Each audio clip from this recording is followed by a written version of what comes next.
नमस्कार दोस्तों, मैं सीए मनोज जैन। आज के वीडियो में हम डिस्कस करेंगे form 3CD clause 44। Clause 44 newly introduce किया गया है, जिसके रिगार्डिंग काफ़ी कंफ्यूजन बना हुआ है। फ्रेंड्स, इस वीडियो को हम 3 पार्ट में डिस्कस करेंगे। पहला होगा कुछ बेसिक एफएक्यूज।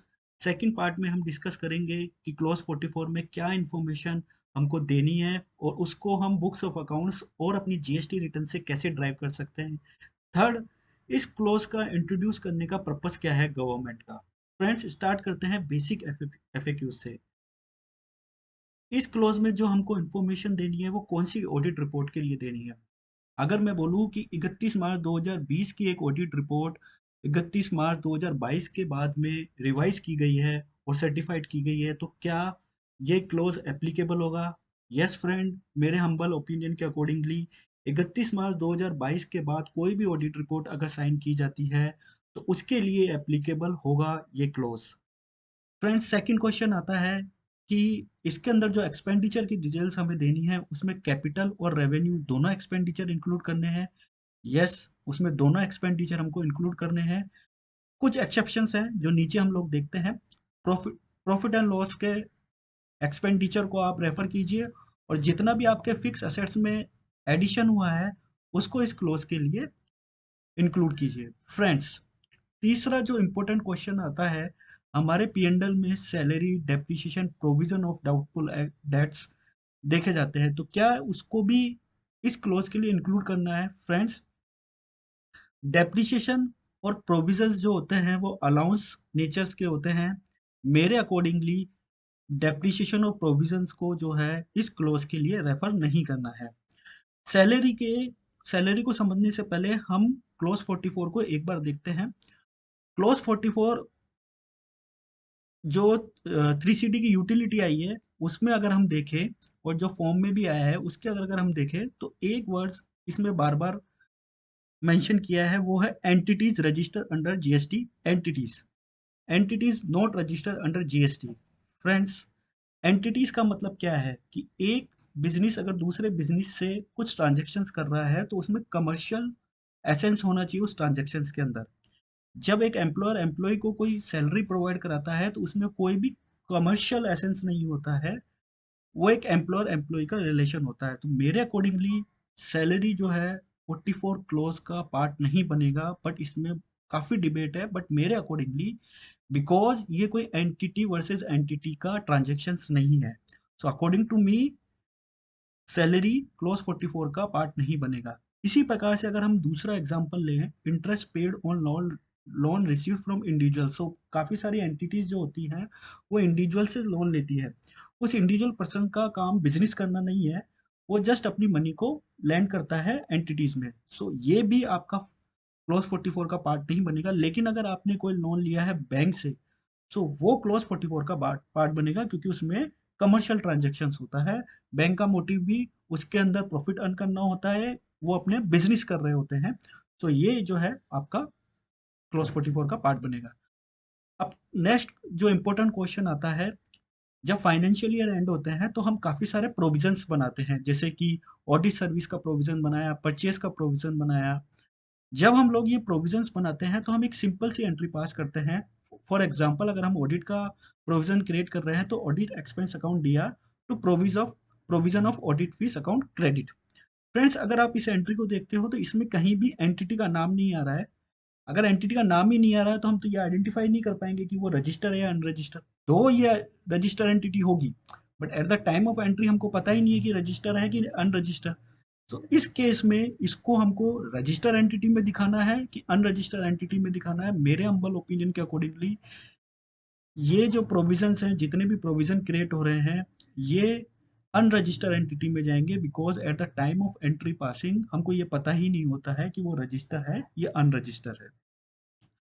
फ्रेंड्स, ये कुछ बेसिक एफएक्यूज थे। अब हम लोग देखते हैं कि क्लॉज 44 में जो इन्फॉर्मेशन मांगी है उसको हम बुक्स ऑफ अकाउंट्स या जीएसटी रिटर्न से कैसे ड्राइव कर सकते हैं। सबसे पहले हम देखते हैं कि क्लॉज 44 के अंदर 6 टाइप की इन्फॉर्मेशन मांगी गई है। अगर मैं समराइज करूं तो पहले मांगा है total expense. For example 10 lakh रुपए है। फिर इस टोटल एक्सपेंस को आपको दो कैटेगरी में डिवाइड करना है। पहला आपको बताना है कि ये जो टोटल एक्सपेंस 10 लाख है, इसमें से जीएसटी रजिस्टर्ड एंटिटी का कितना अमाउंट है। फॉर एग्जांपल 7 लाख है तो इस 7 लाख को आपको 3 कैटेगरी में डिवाइड करना है। पहला कि ये 7 लाख में से एग्जम्प्ट फ्रॉम जीएसटी, मतलब जीएसटी में रजिस्टर्ड पर्सन से एग्जम्प्ट सप्लाई या एग्जम्प्ट इनवर्ट सप्लाई आप कितना ले रहे हो, कंपोजिशन स्कीम से कितना इनवर्ट सप्लाई आपके पास आ रहा है, और अदर रजिस्टर एंटिटी कितना है। तो अगर मैं इसको डिवाइड करूं 1 लाख 2 लाख और 4 लाख, ये मेरा 7 लाख है। ये 7 लाख का फिगर आपको कहीं नहीं लिखना है, 1 लाख 2 लाख 4 लाख आपको देना है। फिर ये जो 7 लाख है इसमें से आपको बताना है कि जो पेमेंट किया है अपने रजिस्टर एंटिटीज को, वो आपने कितना किया है। तो 7 में से मान लो अगर 5 किया है तो 5 लिखना है, 4 किया है तो 4 लिखना है। 6 जो इन्फॉर्मेशन देनी है वो entity not register under GST. तो जो 10 लाख में से 7 लाख हम ऊपर दे चुके हैं, बाकी के 3 लाख आपको रिमेनिंग लिखना है। फ्रेंड्स, यूटिल अगर आप फॉर्म को देखने जाओगे तो उसमें सीरियल नंबर का रेफरेंस दिया हुआ है, और अगर आप यूटिलिटी पे भी देखोगे तो ऐड डिटेल्स है, जबकि यहाँ पर हमको एग्रीगेट लेवल पे देना है। तो ये ऐड डिटेल्स या सीरियल नंबर क्यों दिया गया है, इसका अभी तक कुछ क्लैरिटी नहीं है। अगर हम इसको ड्राइव करने का कोशिश करें अपने बुक्स ऑफ अकाउंट से, तो जैसे मैंने बताया टोटल अमाउंट ऑफ एक्सपेंडिचर के लिए आपको अपना P&L अकाउंट रेफर करना है, और जितना भी आपके प्रीवियस फाइनेंशियल ईयर में फिक्स असेट्स में एडिशंस हुए हैं उन सबको आपको इसको इंक्लूड करना है। कुछ एक्सेप्शन जैसे सैलरी, प्रोविजन फॉर डाउटफुल डेब्ट, डेप्रिसिएशन, ये आपको इंक्लूड नहीं करने हैं।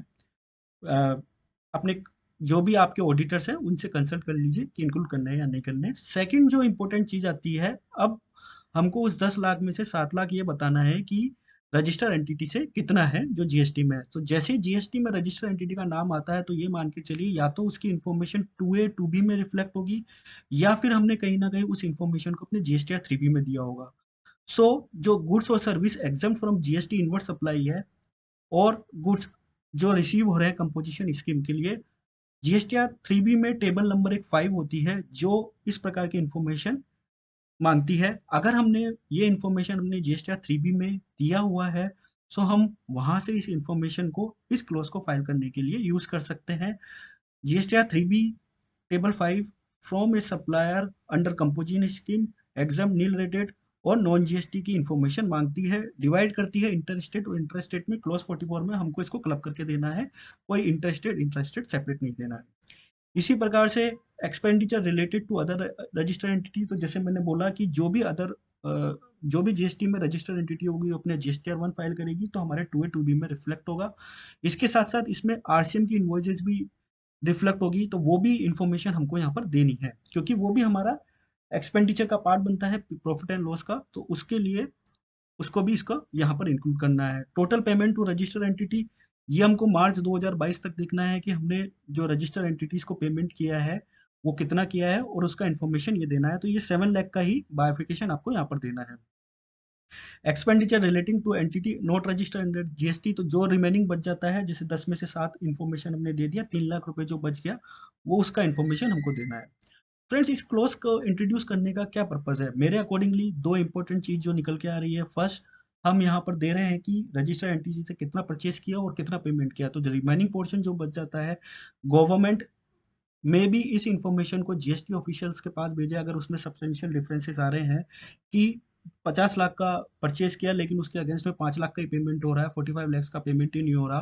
तो हो सकता है कि ये information income tax officer GST officer को भेजे और फिर वो 45 लाख रुपीज की आपसे इन्फॉर्मेशन मांगे, और हो सकता है कि आपको आईटीसी रिवर्सल करना पड़े बिकॉज आपने 180 डेज में पेमेंट नहीं किया है।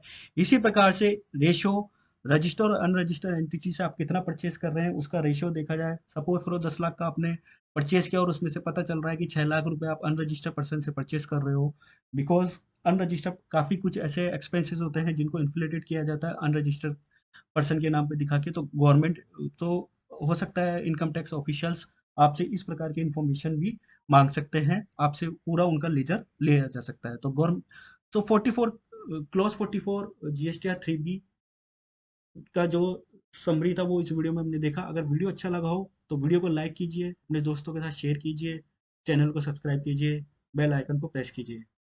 तब तक जय हिंद, जय भारत, धन्यवाद।